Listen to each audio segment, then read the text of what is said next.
ॐ श्री परमात्मने नमः।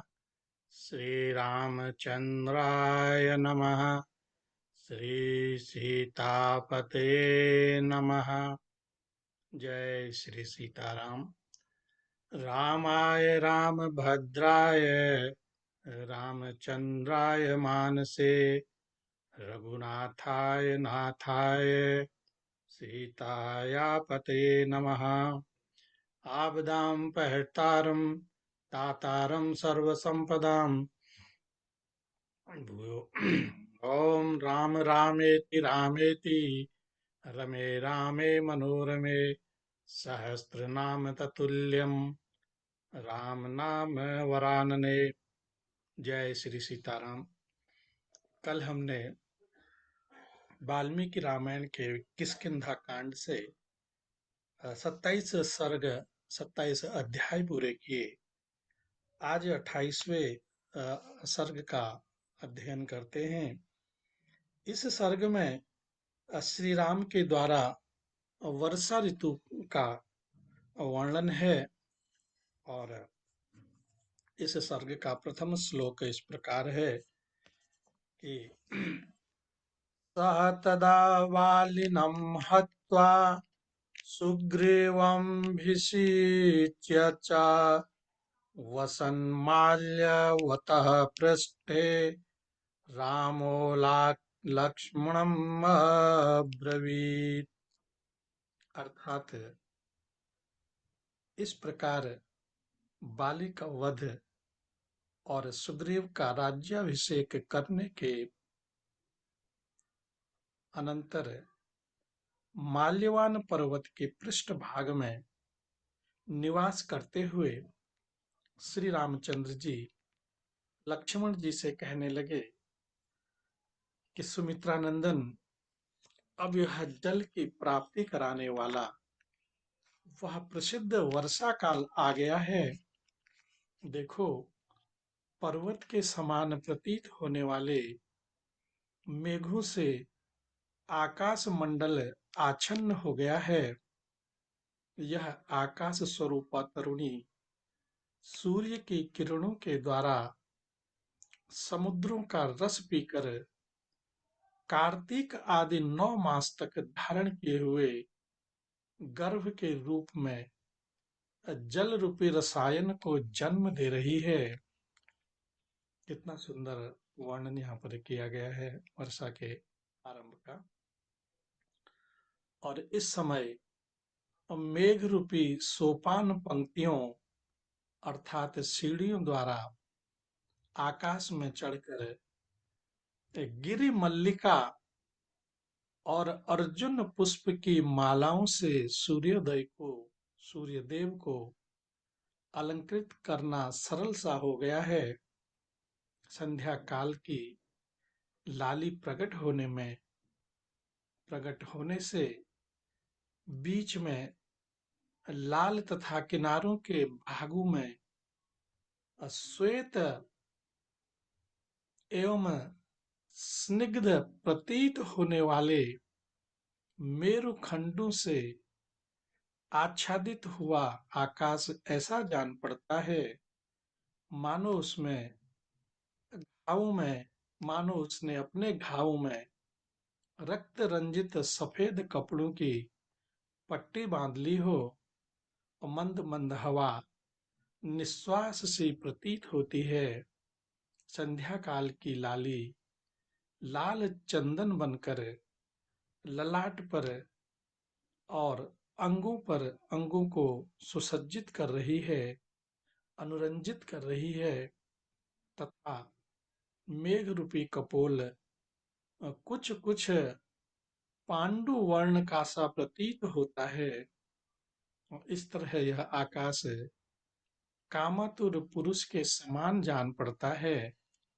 तो जो ग्रीष्म ऋतु में घाम से तप गई थी वह पृथ्वी वर्षा काल में नूतन जल से भीगकर अशोक नूतन जल से भीगकर अर्थात सूर्य किरणों से तपी और आंसुओं से भीगी हुई शोक संतप्त सीता की भांति वाष्प विमोचन अथवा उष्णता का त्याग अथवा अश्रुपात कर रही है।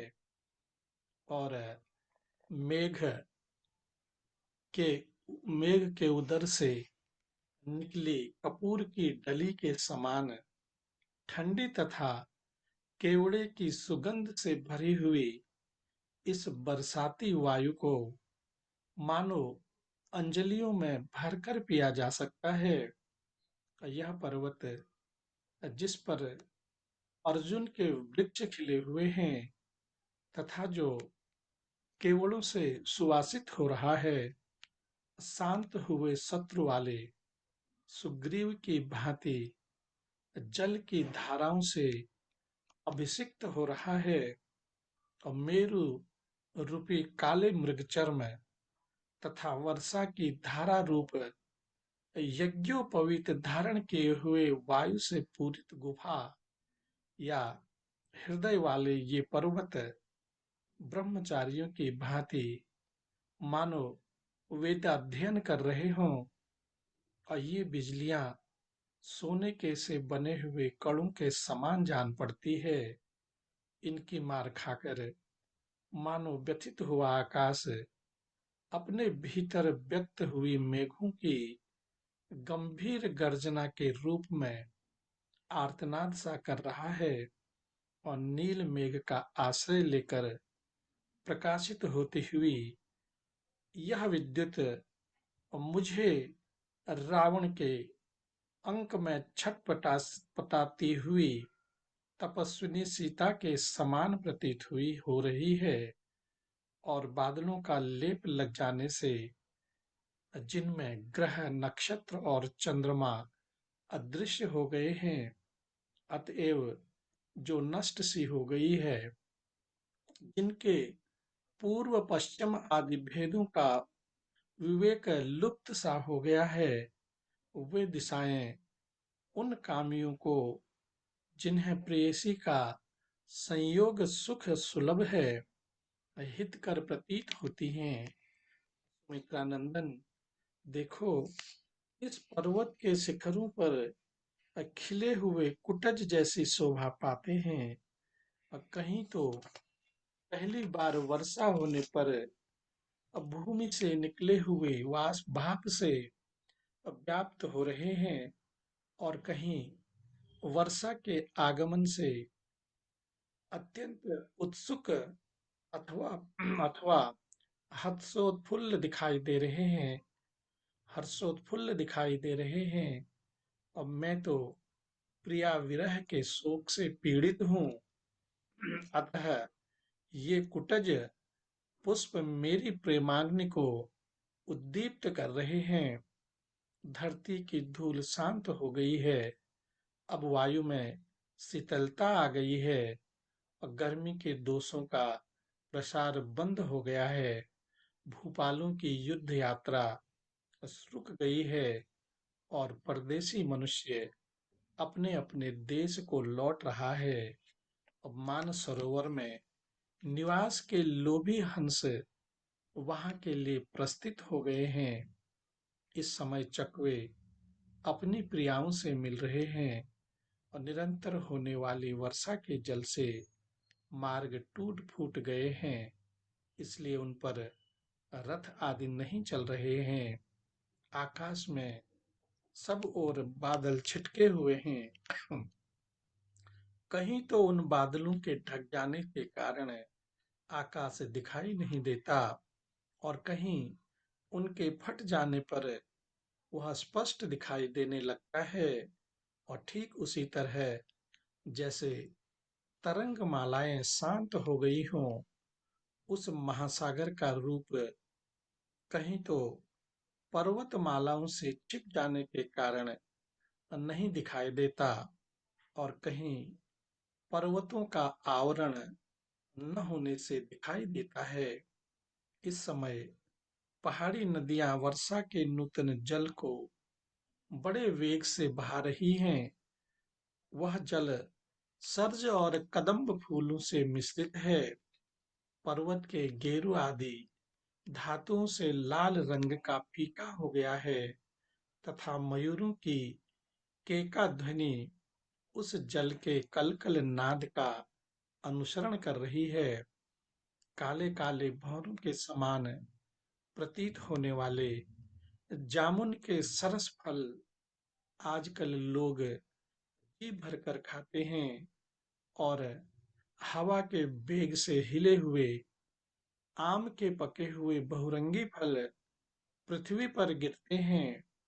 जैसे युद्ध स्थल में खड़े हुए मतवाले गजराज उच्च स्वर से चिंघाड़ते हैं, उसी प्रकार गिरिराज के शिखरों की सी आकृति वाले मेघ जोर जोर से गर्जना कर रहे हैं।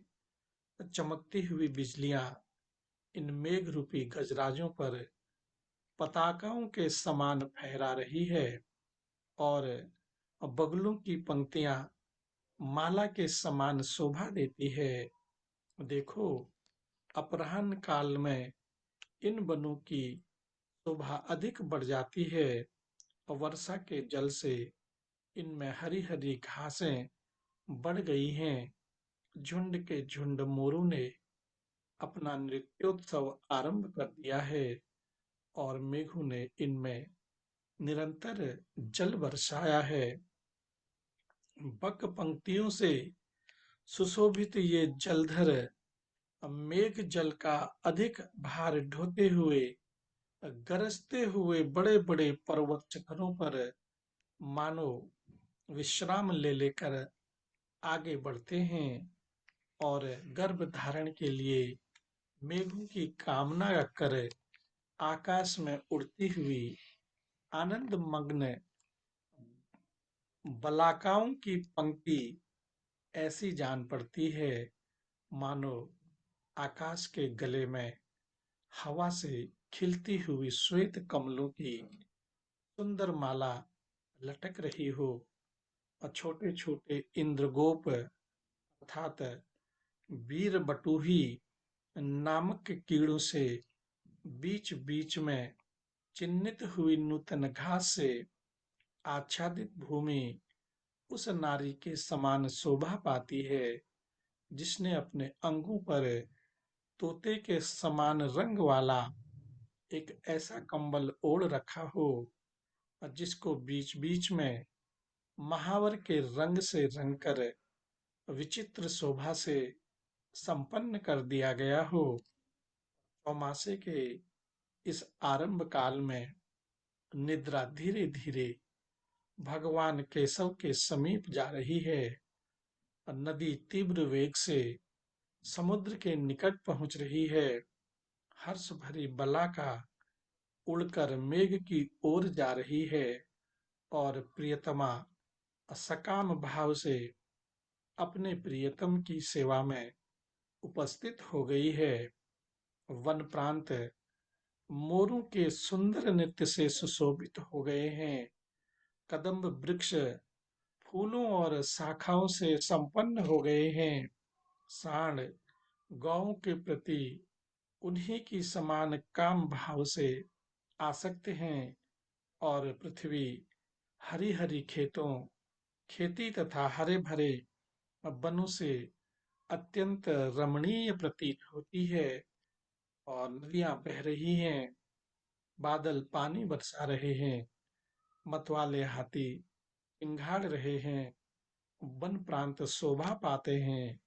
प्रियतमा के संयोग से वंचित हुए वियोगी प्राणी चिंतामग्न हो रहे हैं और मोर नाच रहे हैं और बानर निश्चिंत एवं सुखी हो रहे हैं। वन के झरनों के समीप क्रीड़ा से उल्लसित हुए मध्यवर्षी गजराज केवड़े के फूल की सुगंध को सूंघ कर मतवाले हो रहे हैं। उससे आकुल हुए ये झरनों के जल के गिरने से जो शब्द होता है उससे आकुल हो ये मोरों के बोलने के साथ स्वयं भी गर्जना करते हैं। जल की धारा गिरने से आहत होते और कदम्ब की डारियों पर लटकते हुए भ्रमर तत्काल ग्रहण किए हुए पुष्प रस से उत्पन्न गाढ़ मद को धीरे धीरे त्याग रहे हैं और कोयलों की चूर्ण राशि के समान काले और प्रचुर रस से भरे हुए सॉरी बड़े बड़े फलों से लदी हुई जामुन वृक्ष की शाखाएं ऐसी जान पड़ती हैं मानो भ्रमरों के समुदाय उनमें सटकर उनके रस पी रहे हैं और पर्वतीय वनों में विचरण करने वाला तथा अपने प्रतिद्वंदी के साथ युद्ध की इच्छा रखने वाला मदमस्त गजराज जो अपने मार्ग का अनुसरण करके आगे बढ़ा जा रहा है और पीछे से मेघों की गर्जना सुनकर प्रतिपक्षी हाथी के गर्जन की आशंका करके सहसा पीछे को लौट पड़ा। कहीं भ्रमरों के समूह गीत गा रहे हैं, कहीं मोर नाच रहे हैं, कहीं गजराज मदमस्त होकर विचर रहे हैं और इस प्रकार के वन प्रांत अनेक भावों के आश्रय बनकर शोभा पा रहे हैं। कदम्ब, सर्ज, अर्जुन और स्थल कमल के संपन्न वन के भीतर की भूमि मधु जल से परिपूर्ण हो मोरों के मद युक्त कलरवों और नृत्यों से उपलक्षित होकर आपान भूमि अर्थात मधुशाला के समान प्रतीत होती है। आकाश से गिरता हुआ मोती के समान स्वच्छ एवं निर्मल जल पत्तों के दोनों में संचित हुआ देख प्यासे पक्षी पपीहे हर्ष से भरकर देवराज इंद्र के दिए हुए उस जल को पीते हैं और वर्षा से भीग जाने के कारण उनकी पाखें विविध रंगों से दिखाई देती हैं और भ्रमर रूप वीणा की मधुर झनकार हो रही है। मेढकों की आवाज कंठ ताल सी जान पड़ती है और मेघों की गर्जना के रूप में मृदंग बज रहे हैं। इस प्रकार वनों में संगीतोत्सव का आरंभ सा हो रहा है और विशाल पंख रूपी आभूषणों से विभूषित मोर वनों में कहीं नाच रहे हैं, कहीं जोर जोर से मीठी बोली बोल रहे हैं और कहीं वृक्षों की शाखाओं पर अपने सारे शरीर का बोझ डालकर बैठे हुए हैं।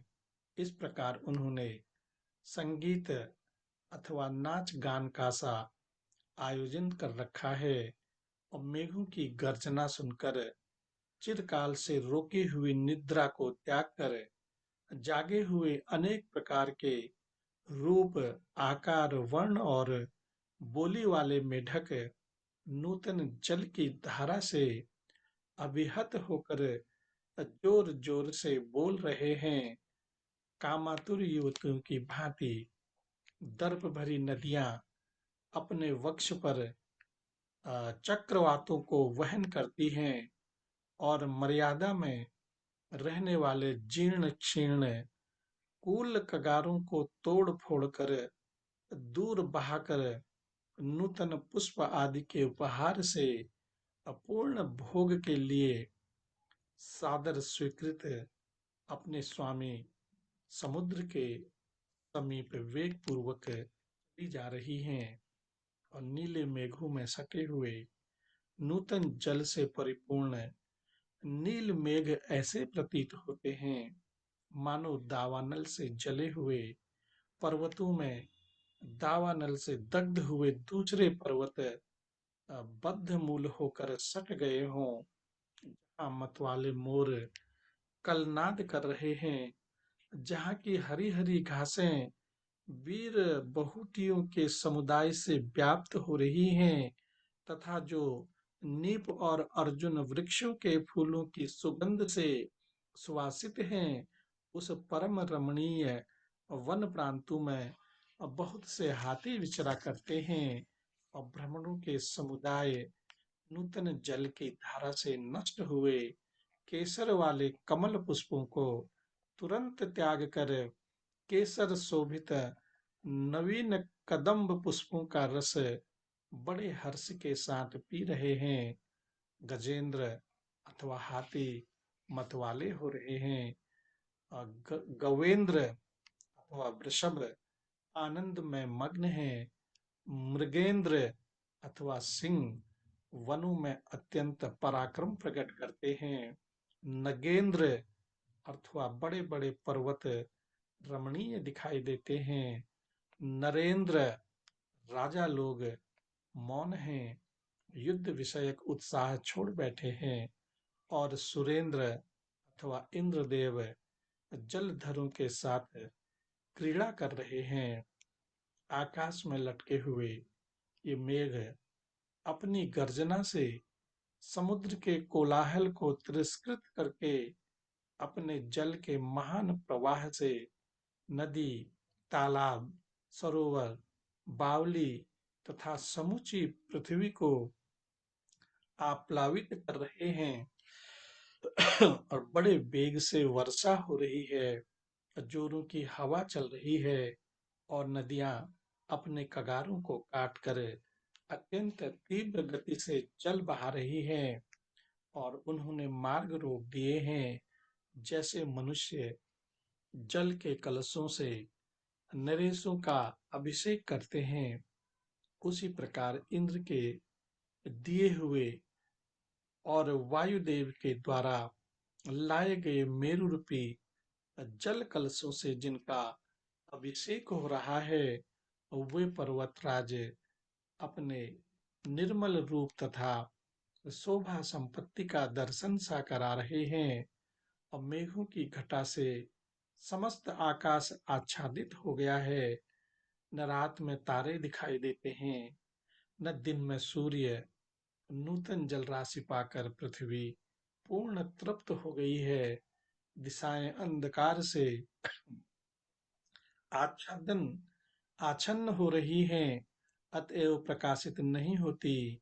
उनका स्पष्ट ज्ञान नहीं हो पाता है और जल की धाराओं से खुले हुए पर्वतों के विशाल शिखर मोतियों के लटकते हुए हारों की भांति एवं बहुसंख्यक झरनों के कारण अधिक शोभा पाते हैं।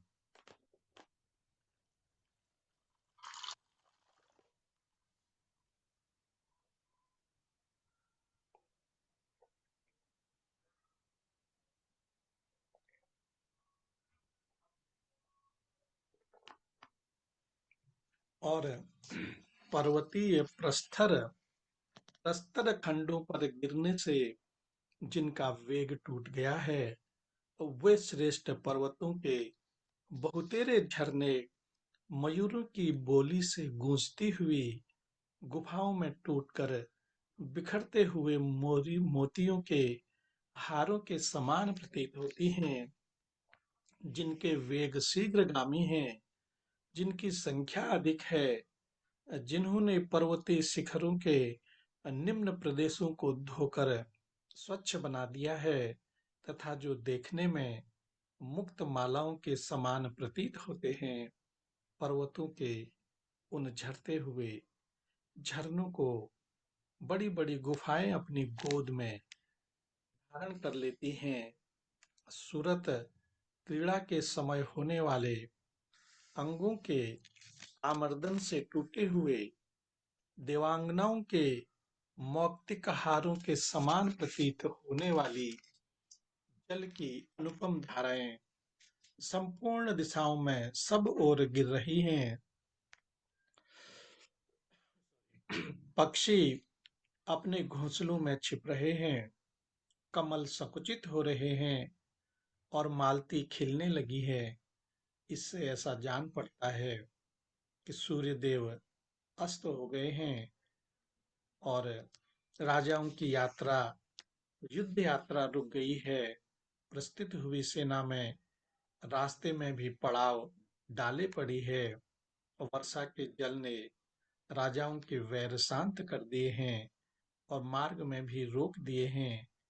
इस प्रकार बैर और मार्ग दोनों की एक सी अवस्था हो गई है। भादों का महीना आ गया।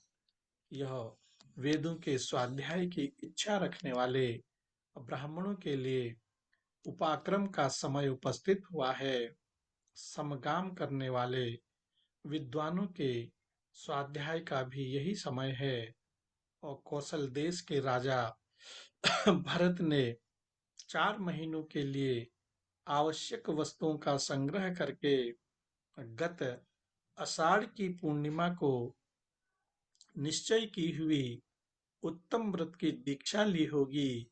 और मुझे वन की ओर आते देख जिस प्रकार अयोध्यापुरी के लोगों का आर्तनाद बढ़ गया था, उसी प्रकार इस समय वर्षा के जल से परिपूर्ण होती हुई सरयू नदी का वेग अवश्य ही बढ़ रहा होगा।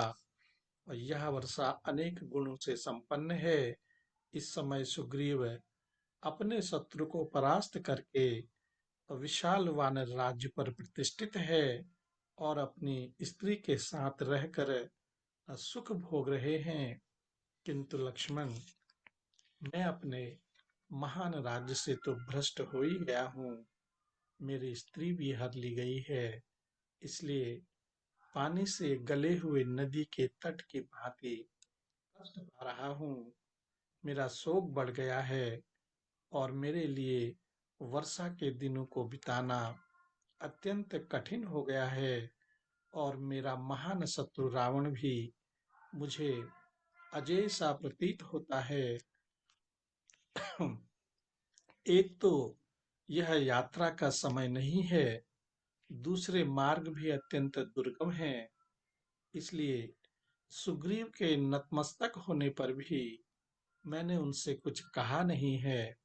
वानर सुग्रीव बहुत दिनों से कष्ट भोगते थे और दीर्घ काल के पश्चात अब अपनी पत्नी से मिले हैं।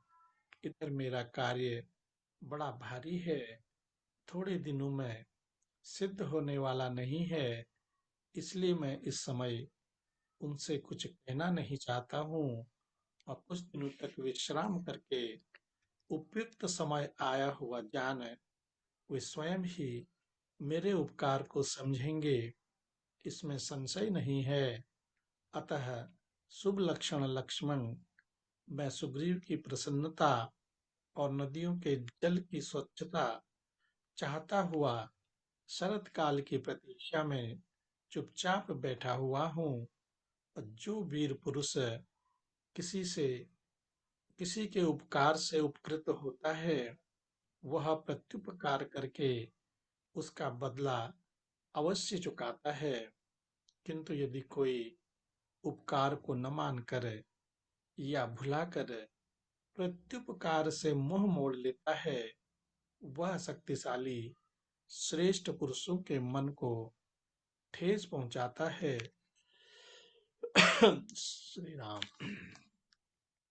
श्री रामचंद्र जी के ऐसा कहने पर लक्ष्मण ने सोच विचार विचार कर उसकी भूरी भूरी प्रशंसा की और दोनों हाथ जोड़कर अपनी शुभ दृष्टि का परिचय देते हुए वे नयनाभिराम श्री राम से इस प्रकार बोले कि नरेश्वर, जैसा कि आपने कहा है, वानर राज सुग्रीव शीघ्र ही आपका यह सारा मनोरथ सिद्ध करेंगे।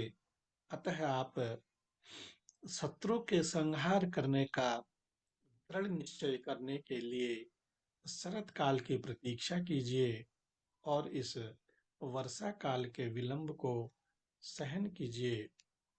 और इस प्रकार वाल्मीकि निर्मित आर्ष रामायण आदि काव्य के किष्किंधा कांड में 28वां सर्ग पूरा हुआ। अब 19वें सर्ग का अध्ययन करते हैं। और इस सर्ग में हनुमान जी के समझाने से सुग्रीव का नील को वानर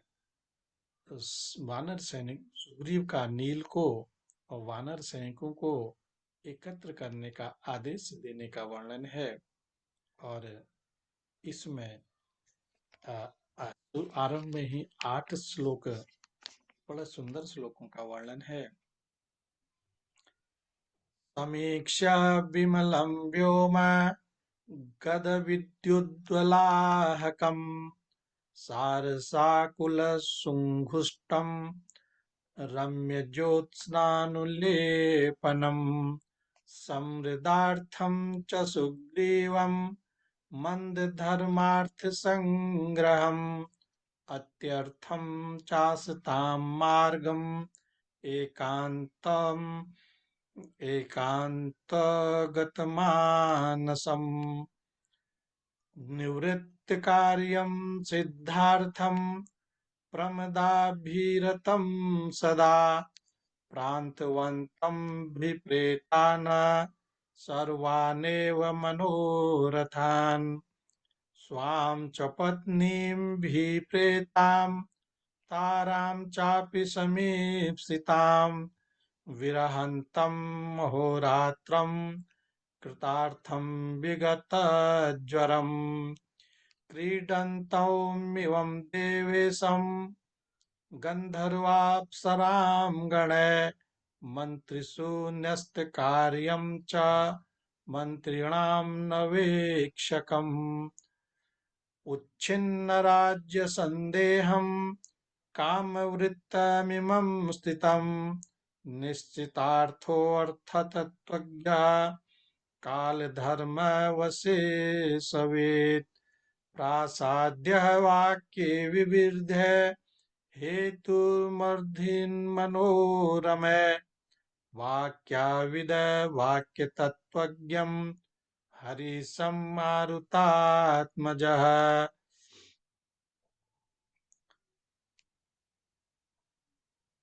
प्रणयप्रीतिसंयुक्तं विश्वासकृतनिश्चयम् हरिश्रमुपागम्य हनुमान वाक्यम ब्रवीत।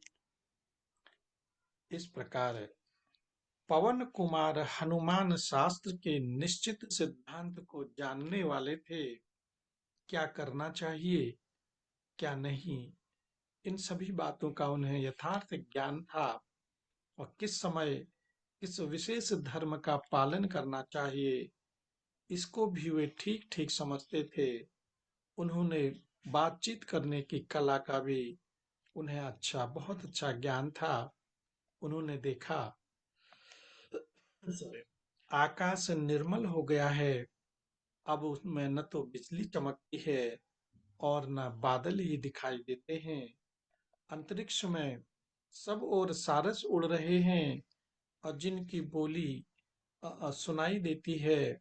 और चंद्रोदय होने पर आकाश ऐसा जान पड़ता है मानो उस पर श्वेत चंदन के समान रमणीय चांदनी का लेप चढ़ा दिया गया हो। सुग्रीव का प्रयोजन सिद्ध हो जाने पर अब वे धर्म और अर्थ के संग्रह में शिथिलता दिखाने लगे हैं। असाधु पुरुषों के मार्ग अथवा काम सेवन का ही अधिक आश्रय ले रहे हैं। एकांत में ही, जहाँ स्त्रियों के संग में कोई बाधा न पड़े, उनका मन लगता है, उनका काम पूरा हो गया है, उनके अभीष्ट प्रयोजन की सिद्धि हो चुकी है। अब तो वे सदा युवती स्त्रियों के साथ क्रीड़ा विलास में ही लगे रहते हैं। उन्होंने अपने सारे अभिलषित मनोरथों को प्राप्त कर लिया है। अपनी मनोवांछित पत्नी रूमा तथा अभीष्ट सुंदरी तारा को भी प्राप्त करके अब वे कृतकृत्य एवं निश्चित होकर दिन रात भोग विलास में लगे रहते हैं। जैसे देवराज इंद्र गंधर्वों और अप्सराओं के समुदाय के साथ क्रीड़ा में तत्पर रहते हैं, उसी प्रकार सुग्रीव भी अपने मंत्रियों पर राज्य कार्य का भार रखकर क्रीड़ा विहार में तत्पर हैं। और मंत्रियों की कार्य की देखभाल वे कभी नहीं करते। और मंत्रियों की सज्जनता के कारण यद्यपि राज्य को किसी प्रकार की हानि पहुंचने का संदेश नहीं है, तथापि स्वयं सुग्रीव की स्वेच्छाचारी से ही हो रहे हैं। यह सब सोचकर हनुमान जी वानर राज सुग्रीव के पास गए और उन्हें युक्त युक्त विधि विविध एवं मनोहर वचनों के द्वारा प्रसन्न करके बातचीत का मर्म समझने वाले उन सुग्रीव से हितकर, सत्य, लाभदायक, साम, धर्म और अर्थ नीति से युक्त शास्त्री शास्त्र विश्वासी पुरुषों के सुदृढ़ निश्चय से संपन्न तथा प्रेम और प्रसन्नता से भरे हुए वचन बोले। राजन, सॉरी, राजन, आपने राज्य और यश प्राप्त कर लिया है, तथा कुल परंपरा से आई हुई लक्ष्मी को भी बढ़ाया, किंतु अभी मित्रों के अपनाने का कार्य शेष रह गया है। उसे आपको इस समय पूर्ण करना चाहिए। जो राजा कब प्रत्युपकार करना चाहिए, इस बात को जानकर मित्रों के प्रति सदा साधुतापूर्ण बर्ताव करता है, उसके राज्य, यश और प्रताप की वृद्धि होती है। पृथ्वीनाथ, जिस राजा का कोष, दंड अथवा सेना, मित्र और अपना शरीर, ये सब के सब समान रूप से उसके वश में रहते हैं, वह विशाल राज्य का पालन एवं उपभोग करता है। आप सदाचार से संपन्न और नित्य सनातन धर्म के मार्ग पर स्थित हैं, अतः मित्र के कार्य को सफल बनाने के लिए जो प्रतिज्ञा की है, उसे यथोचित रूप से पूर्ण कीजिए। और जो अपने सब कार्यों को छोड़कर मित्र का कार्य सिद्ध करने के लिए विशेष उत्साह पूर्वक शीघ्रता के साथ नहीं लग जाता है, उसे अनर्थ का भागी होना पड़ता है। और कार्य साधन का उपयुक्त अवसर बीत जाने के पश्चात जो मित्र कार्यों में लगता है, वह बड़े से बड़े कार्य को सिद्ध करके भी मित्र के प्रयोजन को सिद्ध करने वाला नहीं माना जाता है। शत्रुदमन, भगवान श्री राम हमारे पास सुहृद हैं, हमारे परम सुहृद हैं। उनके इस कार्य का समय बीता जा रहा है, अतः विदेह कुमारी सीता की खोज आरंभ कर देनी चाहिए।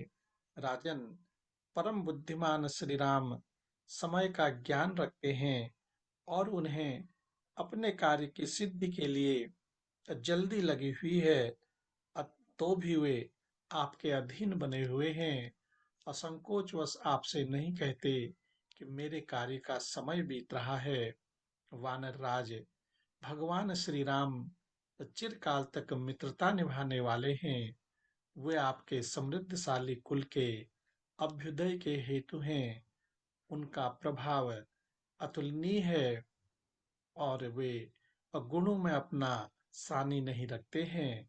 अब आप उनका कार्य सिद्ध कीजिए, क्योंकि उन्होंने आपका काम पहले से ही सिद्ध कर दिया है। आप प्रधान प्रधान वानरों के इस कार्य के लिए आज्ञा दीजिए। श्री रामचंद्र जी के कहने के पहले ही यदि हम लोग कार्य आरंभ कर दें, तो समय बीता हुआ नहीं माना जाएगा, किंतु यदि उन्हें इसके लिए प्रेरणा करनी पड़ी, तो यह समझा जाएगा हमने समय बिता दिया है और उनके कार्य में बहुत विलंब कर दिया है। वानरराज, जिसने आपका कोई उपकार नहीं किया हो, उसका कार्य भी आप सिद्ध करने वाले हैं। फिर जिन्होंने वाली का वध तथा राज्य प्रदान करके आपका उपकार किया है, उनका कार्य आप शीघ्र करें।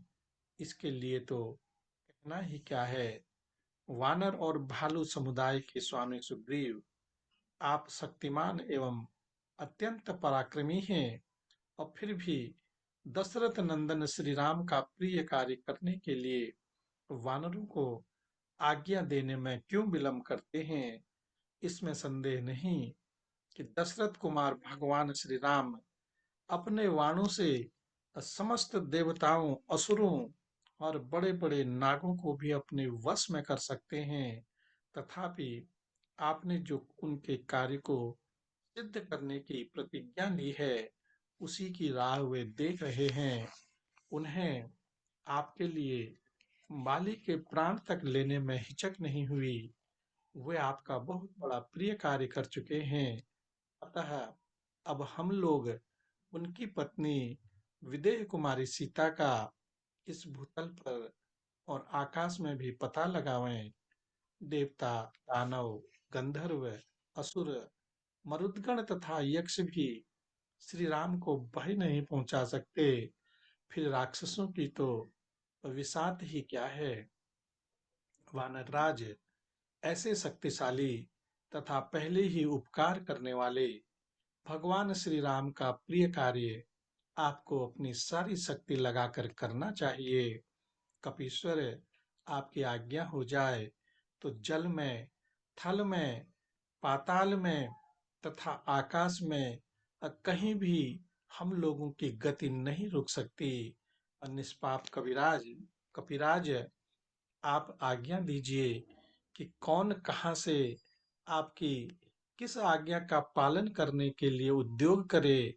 आपके अधीन करोड़ों से भी अधिक ऐसे वानर मौजूद हैं जिन्हें कोई परास्त नहीं कर सकता। सुग्रीव सत्व गुण से संपन्न थे। उन्होंने हनुमान जी के द्वारा ठीक समय पर अच्छे ढंग से कही हुई उपयुक्त बातें सुनकर भगवान श्री राम का कार्य सिद्ध करने के लिए अत्यंत उत्तम निश्चय किया। वे परम बुद्धिमान थे।